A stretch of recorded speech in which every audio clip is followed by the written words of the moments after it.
What's going on, you guys? It's your boy, Mr. Curry here, or as I'm dressed, Lord Curry. And welcome back to my channel. I hope you guys are having a great time out of school. I hope you're enjoying not having to wake up to catch the bus. But I got to tell you guys, I miss you. I miss you guys a lot. But we are going to do our best to make good out of this situation, and hopefully, this YouTube channel is bringing you a smile, entertainment, and hopefully some information that's going to help you be successful with your remote learning. So, as you can tell, I have my introduction video.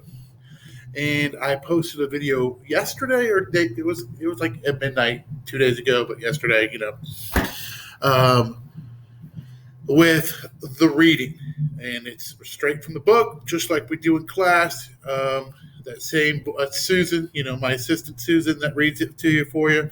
Susan has really stepped up her game and it produced some content for you here on the YouTube channel. So shout out to Susan, my assistant.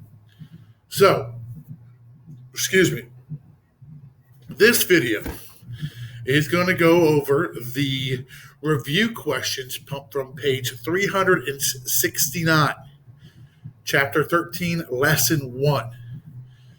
You're assigned in your remote learning to answer all the questions, the chapter 13, lesson 1 review questions. And so I'm going to go over them with you. And hopefully help you understand. I'm going to show you kind of where you're going to find them in the textbook. And so if you guys are ready to go, we'll lock in. We'll get going. I'm still getting used to this YouTube. I'm not very good at it, so bear with me. And I'm trying to do this in a one take type deal. I'm especially not good at editing. Is what I'm learning in this process, is the editing part of being a YouTuber is. Whew. Okay, so anyway, chapter 13, lesson 1, review questions. Question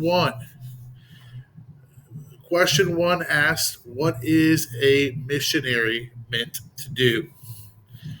Okay, so you can find this answer on page 368 in the paragraph that is labeled Christianity in Europe. I'll read it to you. At the time of Rome's fall, large areas of northwestern Europe practiced a variety of non-Christian religions. Ireland was different. In the 400s, a Christian priest named Patrick traveled to Ireland. There, Patrick spread Christianity and founded churches and monasteries, or religious houses. Patrick inspired Pope Gregory I, or Gregory the Great, to spread Christianity. Gregory asked monks to become missionaries, or people who are sent out to teach their religion. In 597, Gregory sent 40 monks, to Britain to teach Christianity. Other monks spread Christianity so that by 1050, most of Western Europeans had become Catholic Christians. So our question, what is a missionary meant to do? And if it's pretty simple, let me put my pointer on here. We find this answer right here. Missionaries were people who were sent out to teach their religion. Now, today, missionaries look kind of like this lady who is a missionary working with people in Africa, or you might recognize these guys.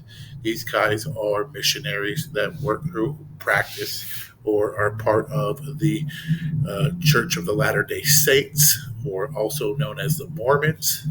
And in their church, they have a thing where you're not, when you're 19 years old, you go out, you travel, and you're a missionary for I think 2 years.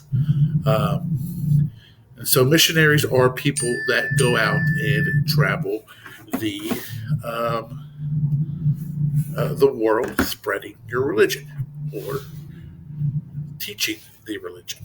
Okay. Question number 2. If it's going to work. What natural process created the forages?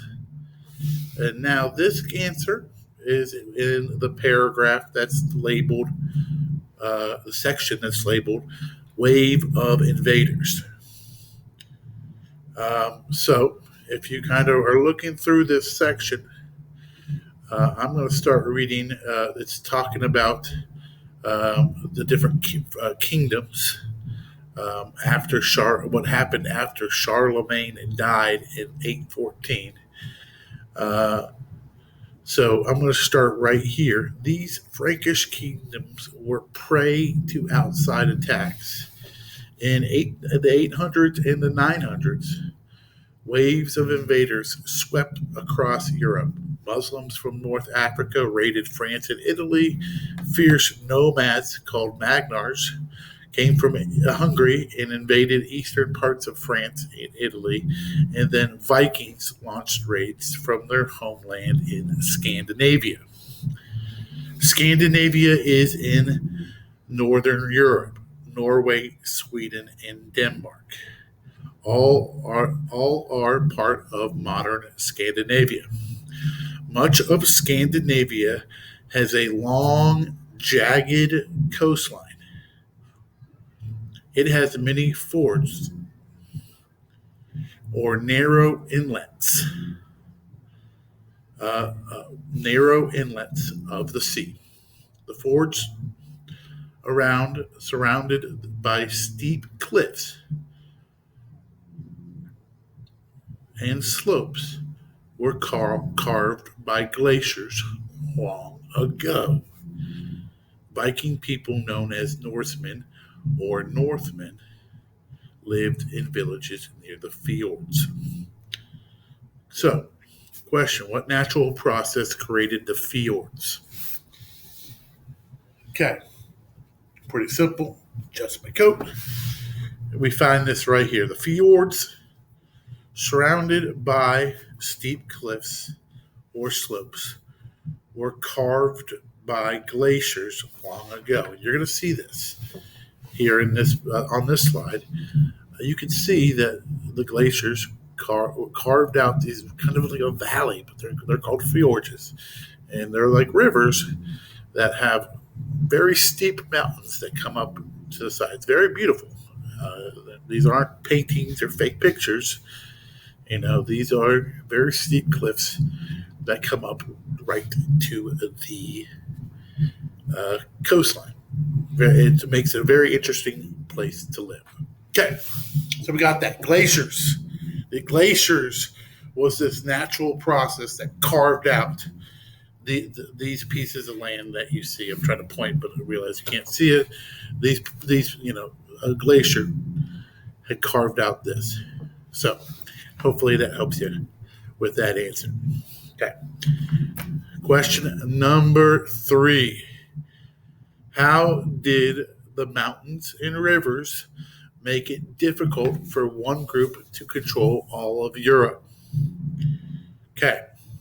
So the question here, let's break this down.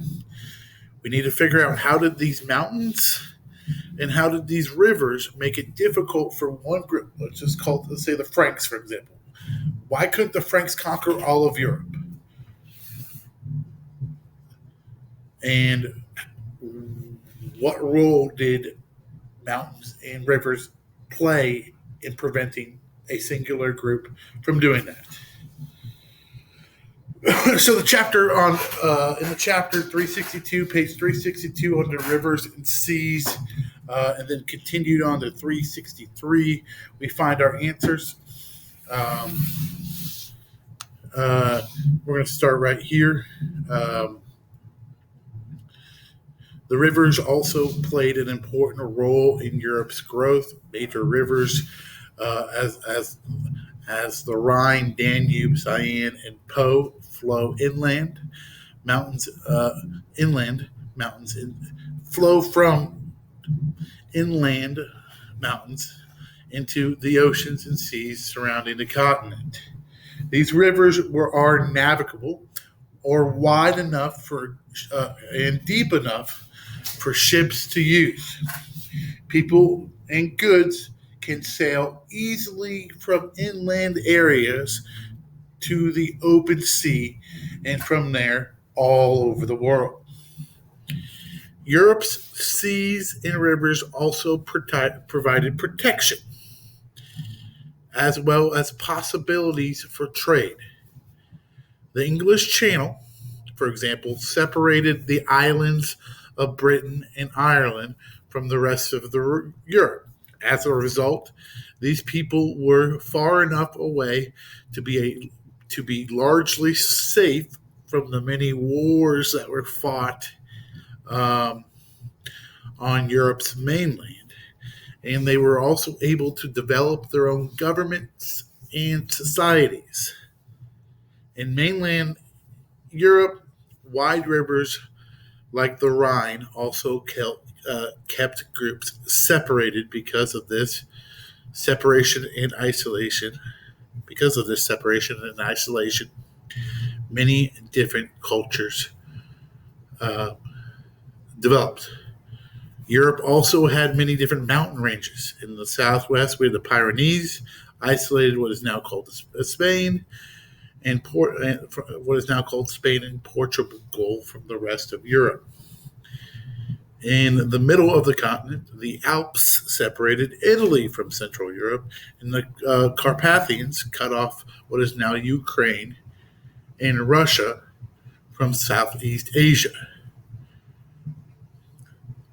The mountains, like the rivers, made it difficult for one group to control all of Europe and encourage the growth of independent territories. So the question is, how did these mountains make it difficult for one group to control uh, all of Europe? And this is it kind of makes you kind of summarize and think about what they're talking about. What's the in general theme that was going on?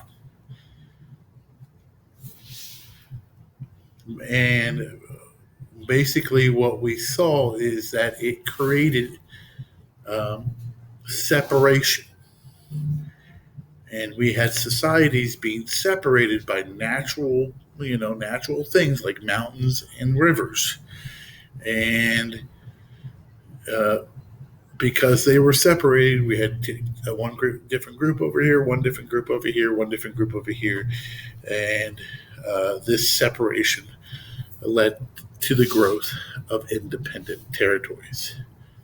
So, how did the mountains and rivers make it difficult for one group to control? It separated them. Make sure you use complete sentences. Don't just write it separated them. Summarize what I said. Next question. Well, actually, let's take a look at you can see just all these rivers included here, the mountain ranges, Pyrenees, the Alps, the Carpathians, the ones we were talking about here. This is Italy, and Greece is over here. The Aegean Sea, remember we talked about them. Okay. And Britain's up here. The English Channel, we just read about that, is right there. All right, question number 4. What happened in Britain after the Roman armies abandoned the area during the 400s? Okay. What happened after the Roman armies left in the 400s? So, on 364 under the kingdoms in Western Europe. By 4 AD 500, Western Europe had divided into many Germanic kingdoms. Germanic people in Italy and Spain adopted many Roman ways. People farther from Rome held on to more of their Germanic traditions. Rome's influence was even weaker in Britain. After the Roman armies abandoned the area that is today England, Germanic groups known as the Angles and the Saxons settled there, and they would become known as the Anglo-Saxons. The Anglo-Saxons pushed aside earlier settlers known as the Celts. Some Celts fled north and west, while others crossed the sea to Ireland. The Scottish, Welsh, and Irish people today are largely descendants from the Celts. Okay, so our answer is simply right here. After the Roman armies abandoned the area that is today England, Germanic groups known as the Anglos and the Saxons settled there, and they became known as the Anglo-Saxons. And when they were settling there, they pushed the Celts out. And so we saw the Celts settle in places like Scotland, Wales, and Ireland. And so that pretty much, question 4 is pretty straightforward.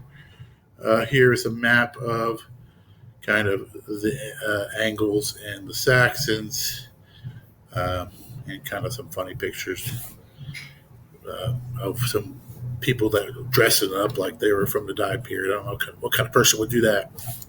So, question number 5. In what modern countries did the Franks settle? This is another pretty straightforward question, and this comes on page 364. The Franks in Europe.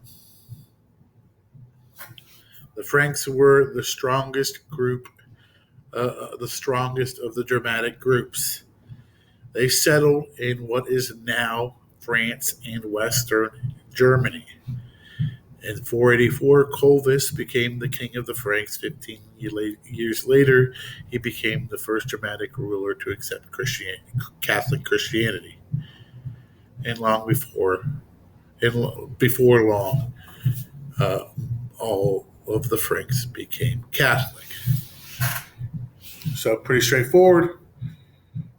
What were the modern countries did the Franks settle? The modern countries that the Franks settled were what is now known as France and Western Germany.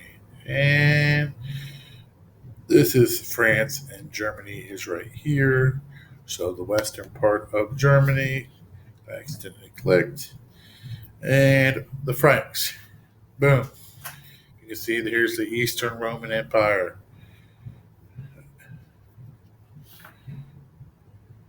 Okay. Question number 6. What did Charlemagne do to advance education? Charlemagne, this is from 366, page number 366. When they're talking about what Charlemagne did, basically it says he came to Rome in 800, and when he was at Rome, he was declared the emperor. He didn't really want to do it, but he decided that he should. So despite his concern, Charlemagne accepted his duties as the emperor and worked to strengthen the empire. The central government, located in the capitals of Aachen, it was small. As a result, Charlemagne relied on local officials called counts to help him govern. The counts ran local affairs and raised armies for Charlemagne. Royal messengers went on inspections and told the emperor how the courts were doing. Charlemagne wanted to advance learning in his kingdom, and he tried late in life to learn and write and wanted his people to be educated. So he established a school for children of government officials. Students at the school studied religion, Latin, and music, literature, and arithmetic. So, what did he do to advance education? He established a school for children of government officials that studied religion, Latin, music, literature, and arithmetic. Question number 7. As we look at a picture of Charlemagne, here he is, Emperor Charlemagne, Charles the Great. Okay. Question number 7. What role did monasteries play in medieval Europe? Page 366. This can be found in the section that is titled The Contributions of Monks and Nuns. Monks and monasteries provided schools and hospitals. They taught carpentry and weaving, and they developed improvements in farming. Many monks copied Christian writing as Roman and Greek works. Okay, so our answer is right in the first sentence. The monasteries were basically schools and hospitals where people could go and learn and get better. In the monasteries, they learned to learn carpentry, which is like woodworking and weaving, and they focused on developing different farming techniques, making farming better and more efficient. So that is your answer for question 7. So, and here's just an example of a monastery in Europe. Question number 8, our last question for lesson 1. Henry the Fourth begged for the Pope's forgiveness. If you're going to interview King Henry about this incident, what 3 questions would you ask him? Write your answers in a paragraph. So you gotta figure this question out. What is Henry begging for forgiveness for? What did he do? Okay. What happened to him? What did the Pope do to him? Because, he's begging for forgiveness. So in order to develop 3 questions, we got to figure out what he did. So on 369, church authority. Many monasteries had become wealthy. As their influence increased, abbots became active in political affairs. This caused disagreements. Kings wanted church leaders to obey them. The Pope, however, believed kings should obey the church. And so, elected Pope in 1073, Gregory VII declared that only the Pope had the power to appoint high-ranking church officials. Pope Gregory's order angered Henry IV, the Holy Roman Emperor. For many years, the Holy Roman Emperor had chosen bishops in Germany. Henry insisted on naming his own bishops.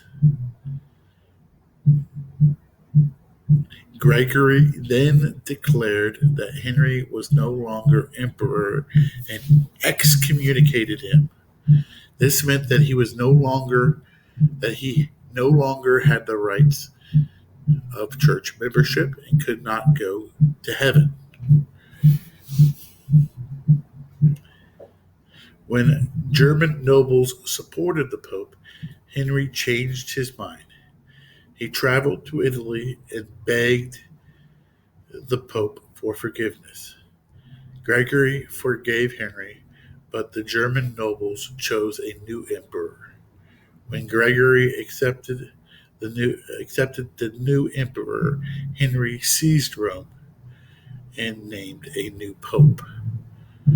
The struggle continued until 1122, when a new German king and a new pope agreed that the only people who could be bishops, only the pope could choose who could be a bishop, but only the king or the emperor could give them government posts. This agreement was called the Concordat of Worms. The Concordat of Worms, and is an agreement between the Pope and the ruler of a country. Okay, so let's break this one down. So basically, we have Gregory, who is the Pope,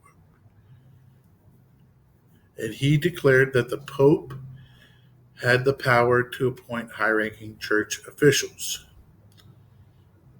Pope Gregory ordered Henry IV, who was the Holy Roman Emperor at the time, and this order made Henry mad, because while this was going on, Henry was appointing, for years, he was appointing church bishops in Germany. And so he insisted on naming his own officials. Gregory declared that Henry was no longer emperor and excommunicated him. So the Pope said, hey, you can't choose church officials. Henry said, well, I've been doing it for so long, I am going to still do it. Sorry about your luck. Pope said, well, okay, you're kicked out. We're kicking you out of the church again. You can't go to heaven. No, not you. And so